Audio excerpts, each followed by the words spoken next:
Tous ces mauvais moments que j'ai passés, que je passe, des trucs que je vois un peu à la télé ou l'injustice qu'il y a un peu partout. C'est ces trucs-là qui me poussent à écrire.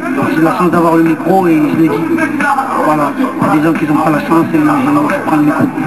Moi j'ai connu Sopra quand je suis arrivé à Marseille, ça devait être en 5e, un truc comme ça. On était jeunes, fougueux. À l'époque moi je jouais au basket et lui faisait déjà de la musique. Le psychiatre n'était pas psychiatre mais c'était Kid Dog Black. Donc ça fait longtemps. Et puis on se croisait souvent vu qu'il y avait des tremplins, basket, rap, etc. Et moi je jouais avec les mecs de son classement. En général, notre équipe on se retrouvait souvent au final et eux dans les tremplins ils gagnaient souvent aussi. Et lui avec Psychiatre ça commençait déjà à fonctionner, ils avaient déjà posé en zone, ils s'étaient chinés chez Sadil. Avant même qu'ils sortent leur premier album, ils me disaient déjà ouais il faut qu'on s'organise, il faut qu'on fasse des trucs. Et là on va dire dans une politique de s'organiser, d'être autonome, de fonctionner. C'était en 99. Nous derrière on a enchaîné, on a sorti la compilation dans le Décimon 2 qui nous a on va dire lancé dans le grand bain. Et après on a sorti tout un tas de mixtapes, tout un tas de projets, organisé des petites tournées. Tous les mecs qui gagnent à la tête, Sano est là, le pain s'attendra à la vie, à la mort. Je le ressortirai. Dans nos morceaux, Sopra aussi, notre vie elle est beaucoup, on parle beaucoup de notre vie. Un rappeur et un artiste c'est comme un sportif de haut niveau, c'est qu'il faut mentalement il faut tenir parce que c'est beaucoup de pression, c'est beaucoup de sollicitations, il y a beaucoup de gens qui comptent sur lui, etc. Il y a beaucoup d'enjeux sur ses épaules. On est là pour faire du rap français, on continuera à dire des bons messages, à quitter le flow au maximum les gars. Il a eu envie de dire telle ou telle chose sur Lady ou comme la Malray, c'est parce qu'il fallait que ça sorte. Il fallait que, au bout d'un moment, quand ça reste trop dedans, ça te ronge. Et il n'a jamais laissé transparaître personne. C'est le bordel. C'est le feu, tout le monde est musicé, on va se faire rien, on va se mettre en train de ça.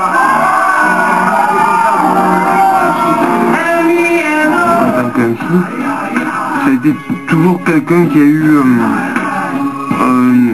un grand éclectisme dans cette simplement de varier les flots, de pouvoir chanter et de chanter juste et correctement, dans le fait de varier les sujets. Sopra, voilà, puisqu'on parle de lui, Sopra c'était un mec, voilà, que lui il voulait vraiment que rapper. Voilà, moi d'aussi loin que je le connais, ça a toujours été un artiste, c'est-à-dire un fou. Sopra c'est un mec que tous les mecs à l'époque qui étaient obligés de le rencontrer.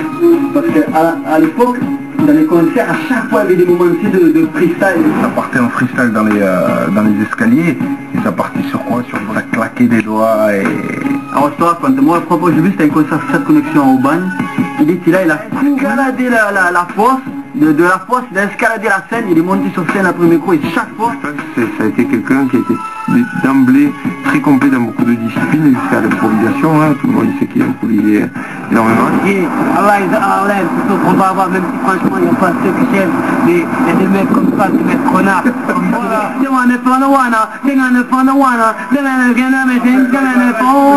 Dans la caméra connue, son fantasme, dans son c'est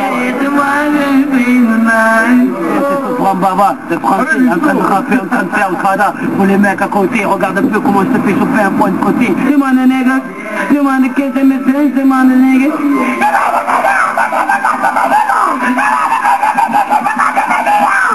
Beaucoup de mecs qui ne sont pas vomir, c'est vomir sur ta figure. Regarde comment je révinaugure, contre la hambure. C'est vrai, de vrai. Rien à foutre Brooklyn, on est ici à Sopra Baba, continue avec un flow coquine, je te troque avec mon point pour un fou. Quand ils vont regarder le net, ils vont devenir fous.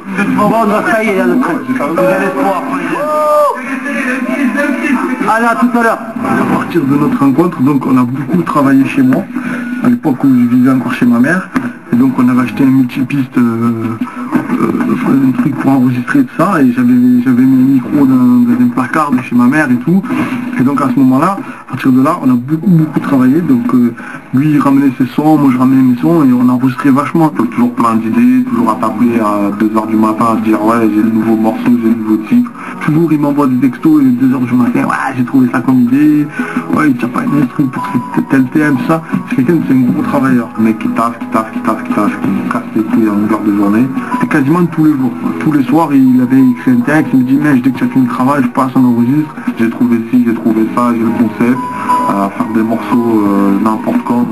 Plus qu'on s'est rencontrés, je pense qu'il a quasiment jamais baissé le rythme. Tout sera Les États-Unis. Bonjour les États-Unis. Je viens de Comores. Je suis pas venu mettre des bombes.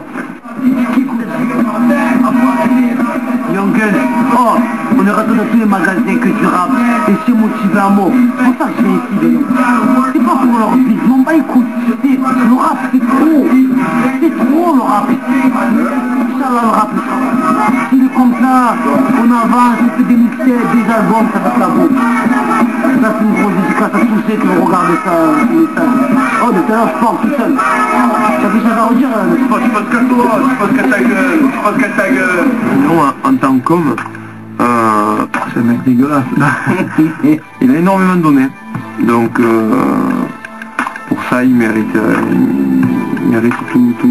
le respect. Quelqu'un de Sopra, c'est quelqu'un de très humain.